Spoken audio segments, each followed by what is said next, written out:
Welcome back to day 2 of the group stages here in Wuhan, China. We're gearing up for our next bout between Longzu Gaming and the Gigabyte Marines. Now, a wise man on Reddit once said, meta doesn't define the game, players do. And few contenders at the 2017 World Championships embody that truth more than Longzu top laner Khan or the Gigabyte Marines jungler Levi. Two larger-than-life figures who dictate the game the way they want to. They play on their terms and their terms alone, destroying all who cross their path with a relentlessly aggressive play style. In just a few moments, we'll see what happens when two unstoppable forces go up against each other. Brace yourselves, solo queue. You'll without a doubt feel the effects of this matchup for weeks to come.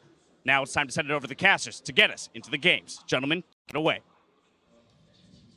Hello, I am Clayton Captain Flowers Reigns, joined by Chris Papa Smithy Smith and Martin DeFicio Lunga for the first time here on the World's 2017 group stage. Gentlemen, I am excited. Welcome to the caster desk. Thank you very much, my friend. I am excited to be here. It is going to be a wonderful series of games, and we are counting down towards the fight between the LCK and GPL champions, Longzu and Gigabyte Marines, who are getting ready for their second game of the group stage. Let's go ahead and check out the starting lineups. First and foremost, on the blue side, it's Longzu, with Khan in the top lane, Cuz in the jungle, BDD mid, Prey on AD carry, Gorilla supporting, and Coach Jungsu Kim. Of course, fighting from the red side. In this game, it is the Gigabyte Marines, and I can't wait to see what they're going to show. Top lane, we have Archie, jungle, we have Levi, mid is Optimus, AD carry is No Way, support is Nevan, and of course, Coach Tinekun. The man who is bringing up some interesting strategies and has even revealed certain things on his Facebook page, talking about how this might be the game where they bring out a strategy no one has ever seen before. And yesterday was a pretty good start with that, DeFicio, so we have no idea what to expect. Lane swap, that's probably the minimum. The maximum, that's the exciting part. And those strategies are why Gigabyte Marines was able to prove that they will be a force to reckon with in Group B. They beat Fnatic in what was the shortest game on day 1. And it was, of course, a really smart lane swap strategy that came in to surprise Fnatic. And obviously, there are answers to lane swaps in the current meta. But if you're not used to playing against this kind of style, it is difficult. There's another thing happening as well. There was a Nocturne in the jungle. They went pretty crazy. And that's the thing. They always set up around Levi. That seems to be the consistent thing. No Way, at the end of the day, had a big performance on the Tristana as well. But the Levi focus strategy, getting him all the experience, a 5-minute 10. Level 6 for that Nocturne Paranoia. They know where their bread is buttered, and it's around Levi. Not the only tactic that these guys have ready either, like you guys mentioned in just a moment ago. Yep. They said they've got all sorts of good stuff cooked up for this series. Not just this series of games that they're going to be playing in groups, but all throughout the whole thing. Yes. They want to go the distance with these crazy plans. How do you prepare for this? How do you prepare for this team when you have no idea what they're going to play? Like, we looked at solo queue accounts. There was some Mordekaiser, some Urgot in there as well, and we're like, okay, that might happen, but where are they going to put them? Is it mid lane, bot lane, top lane? We don't actually know. I'm really looking forward to seeing what this special strategy is, because earlier today on social media, Coach Tinekun was talking about how we're going to deploy something, the likes of which you've never seen before against Longzu. It got a lot of traction. Yeah, we've seen some crazy stuff over the course of competitive League of Legends history. We got a long road to go back. But to say something like that gravity of a statement, should be fun to see it play out. I mean, yesterday's game plan was right up there with the Heimerdinger jungle I cast so many years ago. Meta breaking is awesome. The Galio ban, though, to start things off here for Longzu, I think is super smart, because guess what? Even level 1, Galio has wave clear, a great 1v2 champion, and when you're lane swapping, 1v2s usually go hand in hand. And the bans should be fairly standard from Gigabyte Marines. The Talia coming in as well, remove that from BDD is very smart.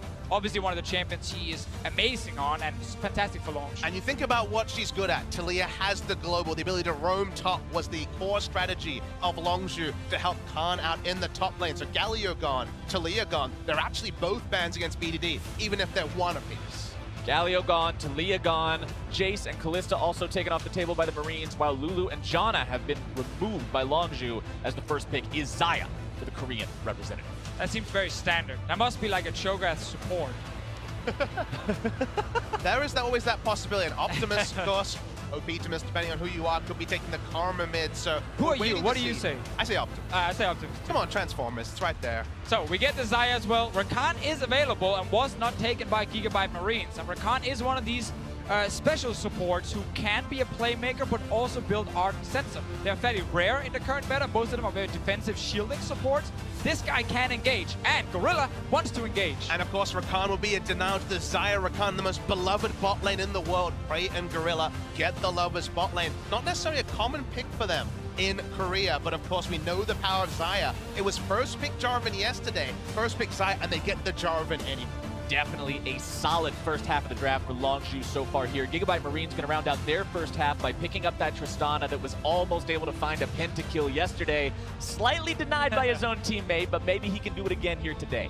Yeah, also Tristana is the best available AD carry against Jarvan specifically. Like, not only can you jump out of that Cataclysm, you can also deny his engage if you're very quick. So it's a smart choice, but I'm kind of scared to see Longzu get Xayah Rakan and the flex pick Jarvan. Like, that's a lot of power picks for these guys. But you look down Gigabyte Marines, and it feels like the end of their draft is more than some of their parts. Even yesterday, we were like, okay, you're showing us the Galio's going top lane, that's weird. They made a lot of reveals early that didn't necessarily cement the final 5.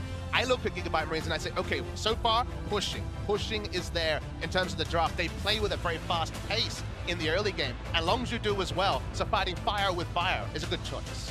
All right, going into the second part of the picking phase now with Sejuani, Syndra, Cassiopeia, and Maokai all banned away.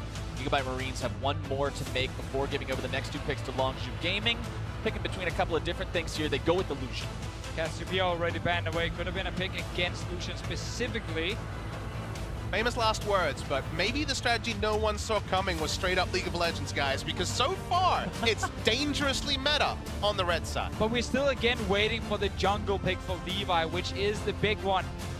Lucian adds on to your pushing lanes part. You just said before here, like, normally he pushes every single mid lane early on at least, and especially with Talia already being banned away.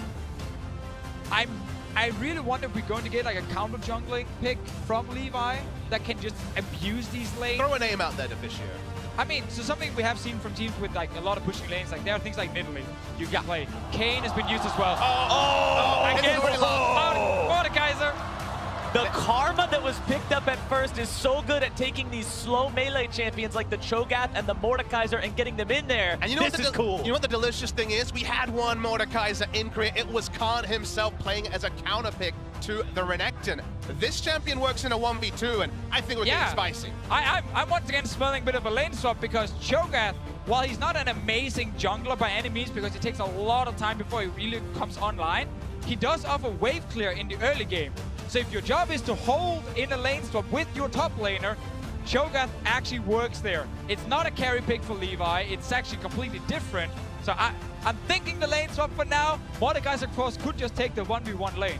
I mean, lane swap has to be on your lips. It is Archie, has played it in solo queue. It's one of those ones we saw. The Mordekaiser and the Urgot were the edge meta picks that we thought, what if, what if, what if? The what if starts now. The what if for this game should be absolutely amazing to watch. Mordekaiser, something that no one expected. Well, I'm sure a couple people probably expected it, but by and large, we did see it in solo queue, fair enough. But heading into this game, Gigabyte Marines are not disappointing already as we're loading in.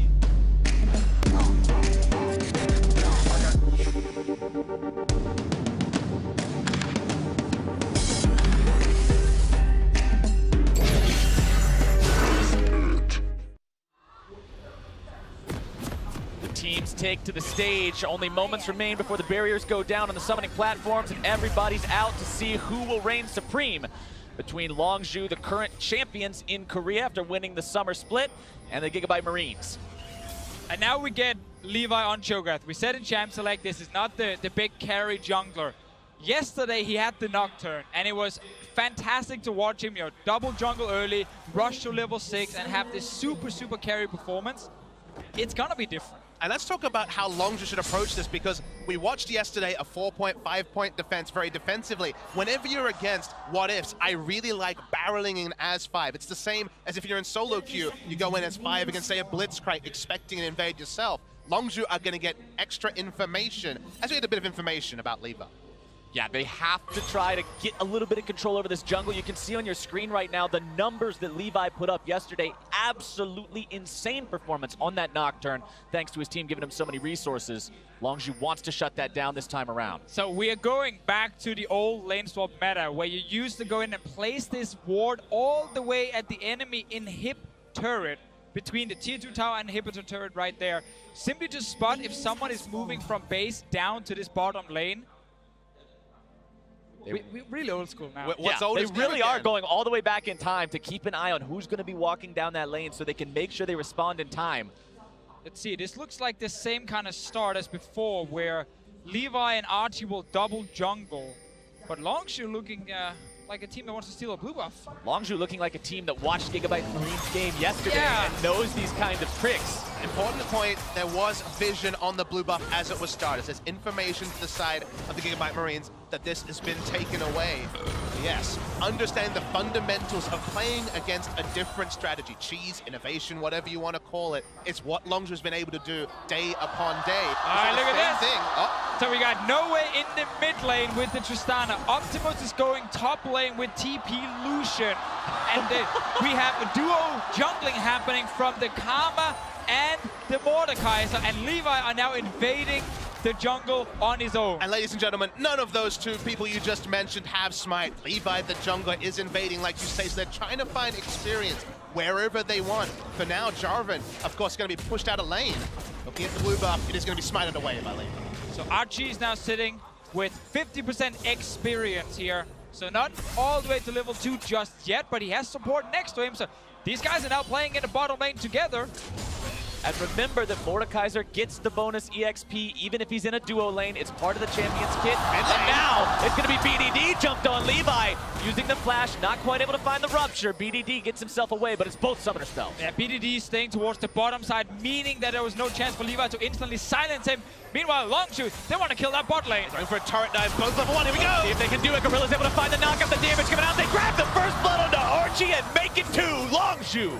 And that's the counterpoint. Remember, yesterday we saw the attempt at the dive, but it was botched. Longzu do it clean. They draw all 5. They'll get the turret. There's no reinforcements pre-5 minutes, so even though Lucian gets some time, they cannot match the pace. And the most important thing here for Longzu is the fact they build up this very big minion wave you see on the screen. And as soon as the wave is hitting the tower, they are instantly diving, stopping Archie from getting experience. Teleport comes in from Archie, but now he's found himself in a very rough situation. The turret is gone, Archie is alone, and the damage is there. Prey grabbing himself, kill number 2. And just teleporting back in has such a high element of risk. We've seen so many top laners in Korea, Huni most famously, camped, and they left the turret. They didn't DPS it as fast as possible. It looked so inviting for Archie to come there. He said, I have the flash, I'll be okay. He was far from okay. Trying to return the favor here. Khan sidestepping away from the rupture, keeping himself just fine for now.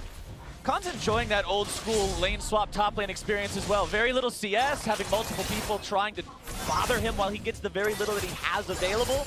Not a great game for him, but a fantastic showing from Longzu in the bottom so far. And the crazy thing is, this was more of a role swap than a lane swap, because there was technically 2 members with the Mordekaiser in the bottom lane, and that is technically a duo lane you can actually run. Sadly for Gigabyte Marines, Longzu understands that when there is a level 1 Mordekaiser who can't really get to the wave, you can just tower dive and kill him. And consider also that Jarvan went top, got enough experience for level 2, and that's when the teleport came in. He's level 2 Jarvan, not the level 1 Maokai with Sapling that we saw yesterday. Another crucial factor is we're now going to have a Mordekaiser who's probably going to be pretty slow to get the items going. One of Mordekaiser's big points is the ability to pick up the dragon, get the ghost of the dragon in there. They've already lost their bot lane turret, so Drake control is super difficult for Gigabyte Marines to bring back. Falling behind like this early as the Marines, definitely not where they wanted to see themselves. This is a team that does experimental strategies. They go out of their way to come up with different ways to play the game, but those methods can quickly find you putting yourself in a hole if you fall behind. And every scientist knows that when you run those experiments, the first one's not always the one that's going to hit big. It did yesterday. The second one here seeming like a bit more of a mulligan. A 2,000 gold disadvantage. Pre-5 minutes, it might even get bigger here as well. Here's the chase. Gorilla definitely looking to build that lead right now. Cuz coming around as well, takes a big swig out of the keg, throws down another one. Archie trying to keep himself alive a little bit longer. Why has is the BDD heal. here? BDD's showing up just to make sure he can grab some assist money or make it the kill. No, Cuz looks like he might take it instead, but BDD with the kill. This laning phase is like done already, and we're only like 5 minutes into the game. We have Xayah in the mid lane now, Ryze in the bottom lane. Optimus, he's still trying to push this tower, but it's barely taking any damage. You know how we have games where we try to incorporate some information for the viewers at home for solo queue? No solo queue game has ever looked quite like this one. No. The laning phase, which can extend in solo queue, was completely absent here. We swapped around again and again. We have 0-3 Mordekaiser. This has been a barn burn. And I gotta correct you there, Papa Smith, because I have had solo queue games with the Mordekaiser dying like 3-4 times in the early game, so I've seen some of this before. Also ended up in a loss for the Mordekaiser, and Archie right now is not looking like a guy who's about to win the game. Optimus with a nice flash away from the knock-up from Gorilla, who tries to come top to help alleviate some of this pressure onto Khan. Knocking that summoner spell off of the Lucian may open up opportunities here in the future. For now, it's still a Longzu game, 4-0 over the Marines, 2,500 gold up. I just don't know what Gigabyte Marines has to do to get themselves back into the game at this point. It's looking pretty dire. Yeah, exactly. Like, when you have these very special, unique strategies, you rely a lot on the early game to go your way. That's kind of where you're surprising people, because once you get to late game, it's a standard game. That will not be different. The fact that Gigabyte Marines have not managed to actually get ahead now and just fallen really far behind means that we're now playing on Longzu's turn. And there were a lot of criticisms about Fnatic yesterday, saying, oh, they were surprised by the lane swap. Sure, they're set up around the lane swap, seemed a bit late, but they seem to know what to do. Dive bot lane, try to punish the two members there. The extra area we saw from Longzu was them actually invading for those super deep wards, 2015, early 2016 style. That was kind of the capper. It gave them the extra information. They executed cleaner, and this could have been yesterday with Fnatic and Gigabyte Marines, but just ends up being Longzu doing it better here and reaping the rewards. You've got to respect Longzu for doing their homework on this one too, saying, hey, look, Gigabyte Marines, they like to play this really weird lane swap throwback. We need to be prepared for it. We need to get those I like down. to think that the coach has kept consistent notes for the last 3-4 years and just tabs back through, gets back to 2015. It's like, hey, oh, wards. Ah, okay. But you notice this, it happens with, say, when Evelyn comes back into the meta, people forget, wait, you can ward camps, it's not just control wards to go along to your sides, and the same thing rings true when the lane swap meta, which Gigabyte Marines solo are trying to bring back, explodes back into favor. It's nicely done there. Optimus is here, but so's Levi. Oh, 2 versus 2, make it a 3 versus 2. Optimus now going to be the one who's caught out. Ignited, might be brought down here. Knockup going to be dodged away from, but Khan still got the dunk, grabbing himself the kill. Levi just going to have to back away. Cuz was there for the reinforcement. 5-0. Now the kill score. Things looking rough, Divicio. Yeah, we definitely see Longzu with great decision-making here. Very quick on these calls, knowing exactly how to punish. And obviously some mechanical plays going in their favor. Right there, Optimus needs to be able to dodge the knock-up from the Java, and if he wants to actually try and take this fight. Side to him, didn't happen, and that is one of the reasons he went down. Meanwhile, in the bottom lane, the Mordekaiser is farming. He is sitting with 60 CS, so it's not terrible in terms of their creep score, but 0-3 is kind of rough. The itemization is going to be interesting. I imagine Rylai's and then just situational is where he'll go. It's always kind of been the Mordekaiser item. Post-rework helps with the Ghost of the Drake that, okay, they're probably not set up to take. And now we see some damage bot lane and Gorilla's here again. I don't know how well this is going to end for Archie. Again, taking a lot of damage there from BDD, forced to back himself up. 0-3-0 on the Mordekaiser so far. I also love that Gorilla is like, I'm just going to go Moby Boots really early. This is clearly a game where the laning phase is done. I'm just going to move around as fast as possible, and he's in every single lane. Like, so this is a play from top here. Optimus needs to be able to dodge this knock-up here from Khan. He gets actually hit by it, so now he's stuck in place, taking even more damage. And he flashed from the previous gank, you'll remember, when he flashed with the culling up, so Khan dunks him down. Somehow this game has become a hodgepodge of something from every single season. I mean, the pure roaming from level 1 was kind of a season 1, season 2 strategy. Yeah, throwback to Heart of Gold and Philosopher's Stone. You buy the gold generation items and you walk around the map from level 2. Well, he's got the gold generation, he's got the fast boots, and yeah, trying to make plays wherever he goes. It's kind of a counterpoint to yesterday where he kind of had to sit in lane as Karma and die repeatedly. Also yesterday, Gigabyte Marines in that Fnatic game, like, they got so much gold. It was actually insane how quickly they managed to build up this huge lead in that game. At 15 minutes, at 28,000 gold. And the average, every other team doing that day was 23,600. So it was insane how quickly they took down towers, got kills, and then stacked up items, especially for the Nocturne and the Tristana. And that's kind of the takeaway here, is that's everything. That's even the minion kills, because the Tristana was free farming as well. So getting that much collected gold is just very difficult to do unless you really play around maximizing in the early game. Yeah, the reason we show this now is to kind of contrast it to this game being, well, Gigabyte Marines have not been able to get the same kind of start, are not going to be able to get the same amount of gold. And just look at the pace of the game right now. This isn't that high-powered, high-octane, super hectic type of style that Gigabyte Marines likes to just thrive in. This has been slowed down now by Longzu to the point where they're in control. Gigabyte Marines doesn't feel as comfortable taking the driver's seat on this one, and it's just relaxed to a more comfortable pace. But remember that Longzu, compared to their compatriots, are on the more aggressive side. They will not be giving up Rift Heralds for free if they can help them. Let's see what they can do about this one. Rift Herald already now been secured by the Gigabyte Marines, but they've once again found their way onto Archie, who's going to be bursted down. Prey grabbing a killing spree on that one. Realm Warp comes in. No way. Yes way. Nope, not quite. Making me a liar already. Gets himself out. No way he was gonna die there. Staying safe. That was a bit on the nose position. I tried. Next time. All right.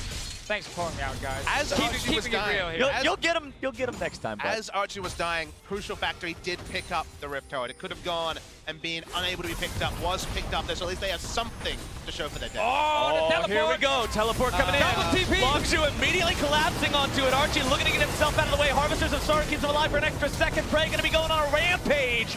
Into the back line goes the Cho'Gath, but now he's going to found himself isolated once again by him. Lonesome and deleted by the power of Cuz and the rest of Longzu. The dunk comes in, the flashes are forced. Khan gets those summoner spells out as Longzu takes a 2-0. Yeah, Gigabyte Marines at the moment, 5k gold down, not picked up a kill, not picked up a tower. We're actually looking at a potential perfect game for Longzu. Bit of fine text there. They did pick up a Rift Herald. That was something. Does that count, really? Yes, it does for me. I'm into true perfection. I get to cast the LCK biased. What can I say? But for now, at least, on screen, it is a perfect game. As we're going to see the replay, and they really like completing teleports, what I'm learning about the Gigabyte Marines. When you TP flank as a 0-4 Mordekaiser and a Lucian, then you know you are trying really badly to force a team fight. Sadly for Archie, he just died instantly, as we've seen in this game a few times. Levi as well will go down.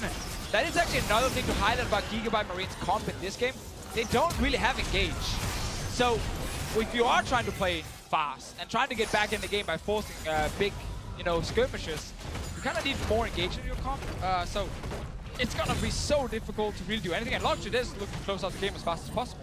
You mentioned Archie going in and just immediately dying. He's 0-5-0 on the Mordekaiser now, and we mentioned earlier how Khan was getting the short end of the stick in the lane swap situation, but if you compare these two top laners in this game, Khan's got 30 more CS, he's 1-0-3, he's got his Tabbies and he's got his Tiamat, while Archie has a completed pair of Mercury Treads and a garage sale of tier 1 starter items. This is nowhere near viable. I like calling it the random sampler personally. All the right, garage sale fits pretty well. The Rift Herald can be plopped down at some point. That's about the only thing you can cheer for as Gigabyte Marine. It's the most valuable item in his inventory. They know Levi's there because they have a ward towards the backside, but they'll continue creeping forward. For now, at least, like you say, the pace lowered a little bit, but the light at the end of the tunnel is definitely flickering for the Gigabyte Marines. Longzu so in control of this game. You can see them moving up into enemy territory, setting down the wards so they can make the picks like this. Cuz a killing spree for himself now. Longzu at the moment, kind of just trying to pick up whatever early towers they can. We got top lane, one going down. Mid lane is still alive, but once you kill the top lane, you can push in that wave and move down to mid after and just putting the more pressure. And Prey and Gorilla might look to fight. Prey and Gorilla so strong this game. 4-0-2, 0-0-9, 100% kill participation for Gorilla on the support. As Archie pops the Rift Herald in the bottom lane, looking to get something out of this. Khan will show up, seeing if maybe he can do something about this, while Prey fights for the Raptors up in his own side of the jungle. Gorilla being forced to use the flash as well. And I want to update real quick, because we mentioned earlier, last time we saw the Gigabyte Marines, day number 1 yesterday, 15 minutes into the game, they had 28,000 gold. Today, they have 20,000. That's 8,000 less than day 1, 3,000 less than the average. It's Longzu sitting above the average today with almost 28,000 here at 15 minutes. Ton of gold on every single member here. And ready to take whatever fight they want, because every single champion on their side is just stronger. And there's no completed items really to speak of. The Gigabyte Marines, I guess a Cinder Hulk is really all you're talking about. Does that really count? You're going to have to start looking and being half-truths and trying to make things look good for Gigabyte Marines, because Cunningham's been through a bit of a horror movie here for them. Haven't lost all their structures yet, but haven't claimed any of their own. It's a good positive, Haven't lost the tower yet. I'm reaching, Deficio. All right, Prey in the mid lane, continuing to apply the pressure. And as these item leads that we're mentioning start to become more and more prevalent, as you can see the Rod of Ages and the Essence Reaver completed on the carries of Longzu Gaming, as those advantages are built, Longzu is going to get more aggressive, like you talked about, Papa Smithy. This team will eventually say it's time to pull the trigger, and when that time comes, Gigabyte Marines will be in trouble. Absolutely, and coming back to what Deficio was saying, okay, they don't have engage, so what does Gigabyte Marines comp do? They're really good if they get that Drake, if they set up for a siege with a Dragon with double AD carry, Karma poke, and movement speed, Cho'Gath to poke around, that works, but okay, you need gold to do that. They certainly don't have that. The other problem is you need the vision as well, Deficio. You need to be able to ward your side. Right now, they have lit up, Longzu I'm speaking about, the red side jungle, and there's just no way to set up for any sort of siege on the side of Gigabyte Marines. Exactly, because before you can even get the vision, you got to be able to push out your lanes. And then Gorilla could be there with a stun. Be there. Anyone can honestly be there from Longzu's side. They have so much engage with their team here and so much damage at this point in the game. So every single step you need to take before you can actually secure this objective for the Mordekaiser is unavailable for Gigabyte Marines in this game. They can't even push the lanes out. And talking about Gorilla and what Gorilla has done this game, an interesting point that I've noticed, and it goes back to a bit of what you were talking about in Champion Select Officio, the Ardent Sensor possibility on Rakan. And we know that Karma's a champion that uses the item as well, but just because this game has been so unorthodox and everything has been so upside down, neither one of these champions have found it appropriate to rush that item. I love that observation because the laning phase ended pre-5 minutes, you're going to pick up the Moby Boots and be able to roam and get the kills. It's 100% kill participation, Secret Agent Gorilla at 009, but the value of a Sightstone when the laning phase is over super early is actually really, really high because you don't have the minions giving you all the information. There was actually a lot of incomplete information, and Sightstone trumps the Ardent Sense. 9-0. Longzu Gaming with an 8,000 gold lead, 18 minutes into the game. Levi seeing if he can grab a Rupture onto the bottom lane of Longzu, but they've both got quick enough feet to just walk right out of the way of that one.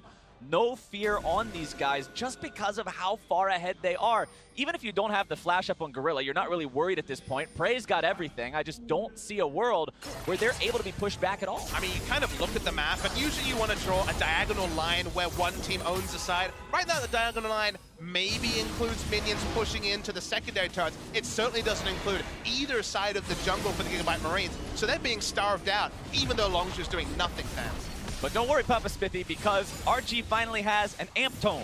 So he's getting closer to a real item. He's sitting on 1,800 gold. He's going to get a Rylai's when he goes back to base. He's on his way.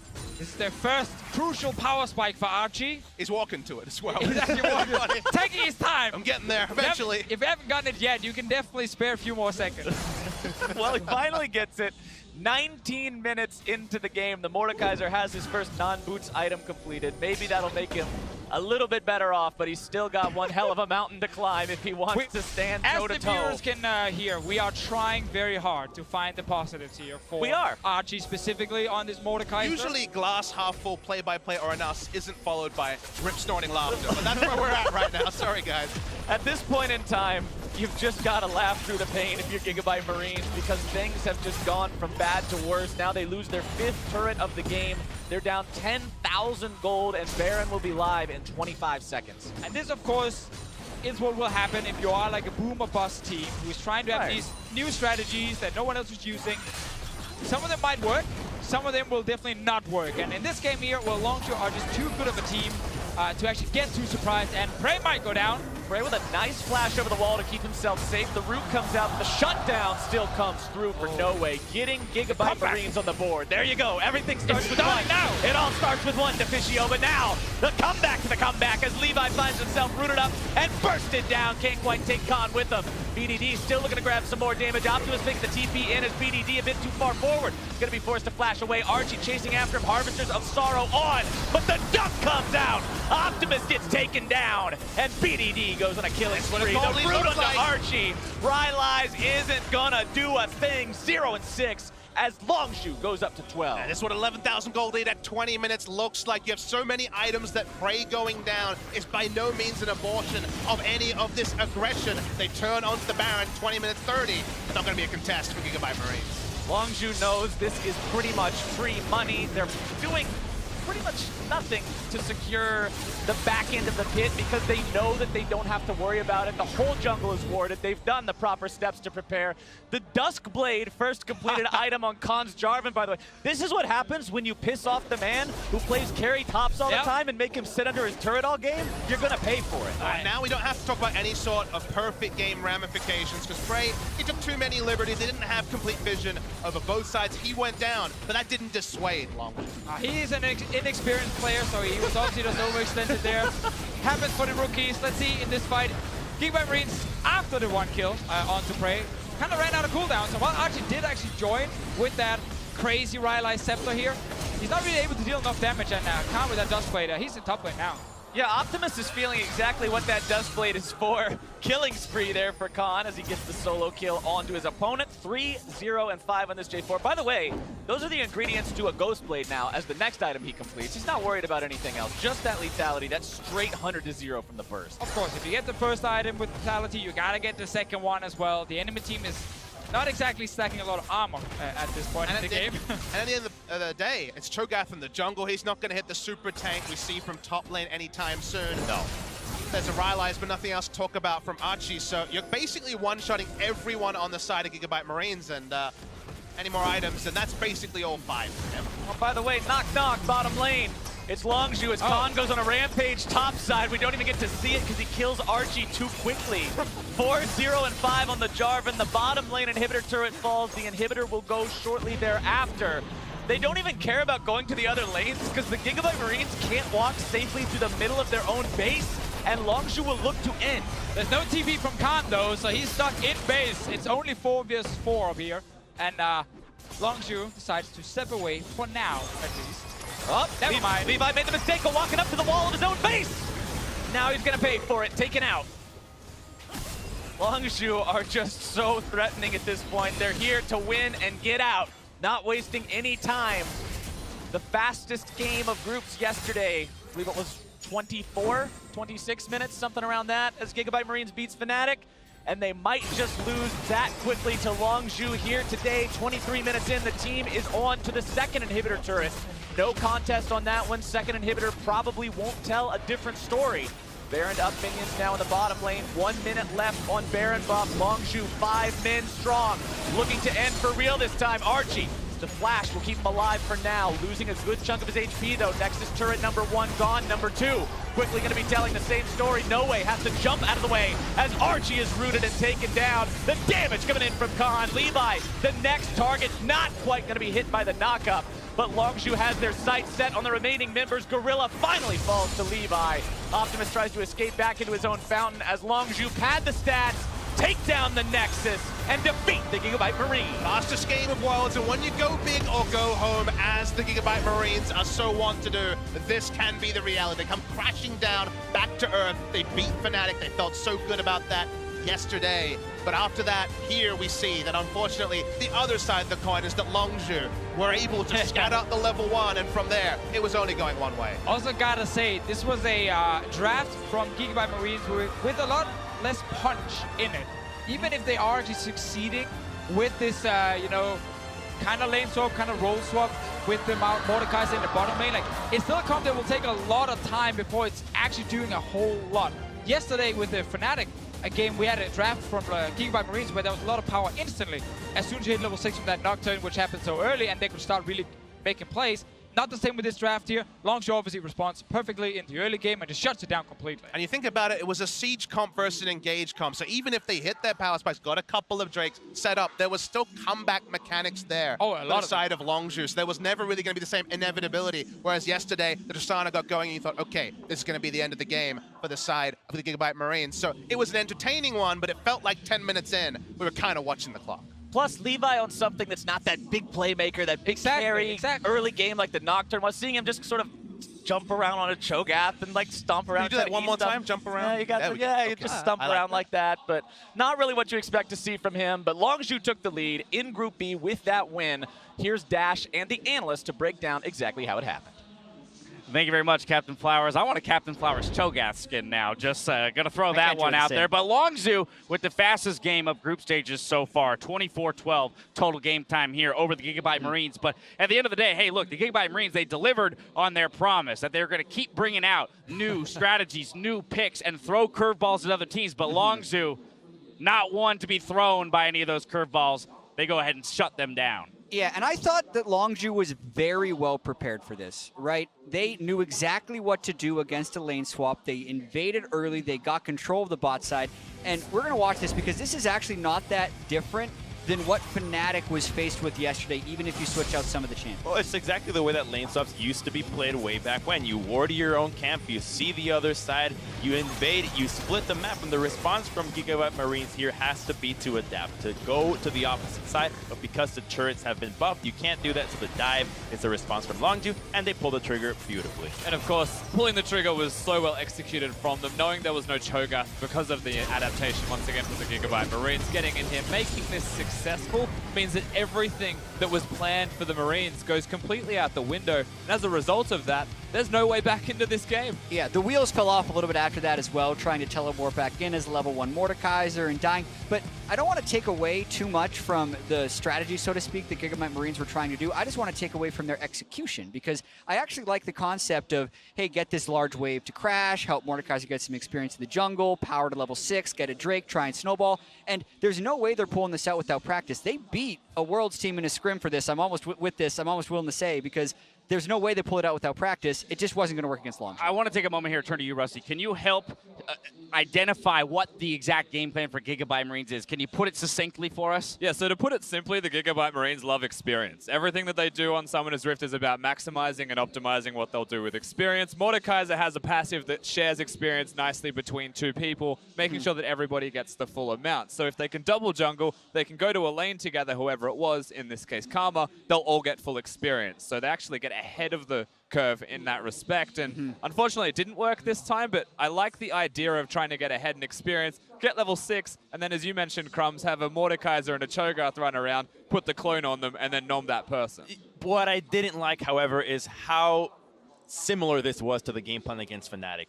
You do the exact same thing, a double jungle, it's a different champion, sure, you go bot side, and Longzu didn't have to look very far to figure out what Gigabyte Marines were going to do for this one, and it was just a matter of, hey, do the exact same thing Fnatic did, but a little bit better. Yeah, and we're going to talk a fair bit about this because it was somewhat decided on the first 4 minutes of the game, Absolutely. right? The strategy, so to speak, that the Marines play is mostly the first 7 minutes, and then they just play normal League of Legends, whether or not they have a giant gold lead or not. That's how the Triss got fed against Fnatic. So in this instance, right, the Mordekaiser Karma wave clear isn't the same as the Nocturne Galio wave clear that they had yesterday. So it was, as you said, like just a nerfed version of what they did yesterday against Fnatic. But it as well, it shows very much that Longzu did do their homework. Yes, they did have the example from yesterday's game, but it requires them to recall back to the lane swap days, to re-practice that, that method of play style in order to come up against it. Pray Gorilla. Oh, well, so let's talk about Gorilla in this game, because I do feel like the way the game broke down, it was a dream game for a playmaking support. The early Moby boots, we saw, even though he was still only level 3, level 4, while they were level 7s and 8s on the map,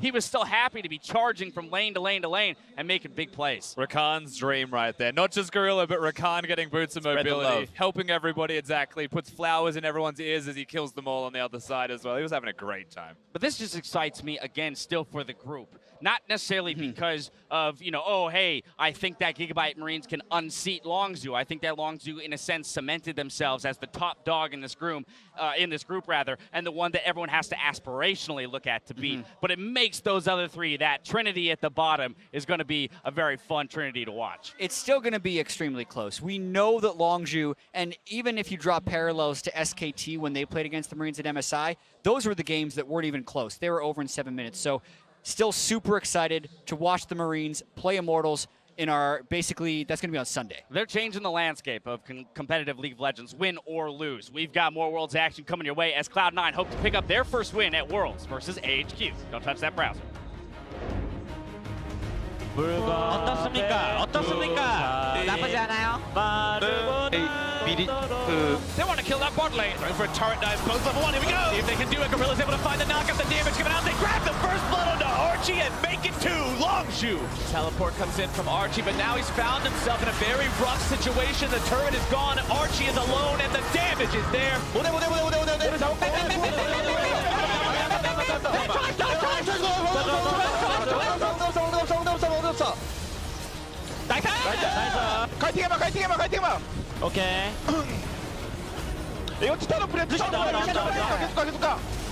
오케이. Okay. No way has to jump out of the way as Archie is rooted and taken down. The damage coming in from Khan. Longzu pad the stats, take down the Nexus, and defeat the Gigabyte Marines. If you want to follow the best of the Rift, then you need T-Mobile, America's best unlimited network. We doubled our coverage so you can stream Worlds in more places than ever before. With T-Mobile, don't miss a moment from the first battle, all the way to the lifting of the Summoner's Cup. Another reason why T-Mobile is America's best unlimited network.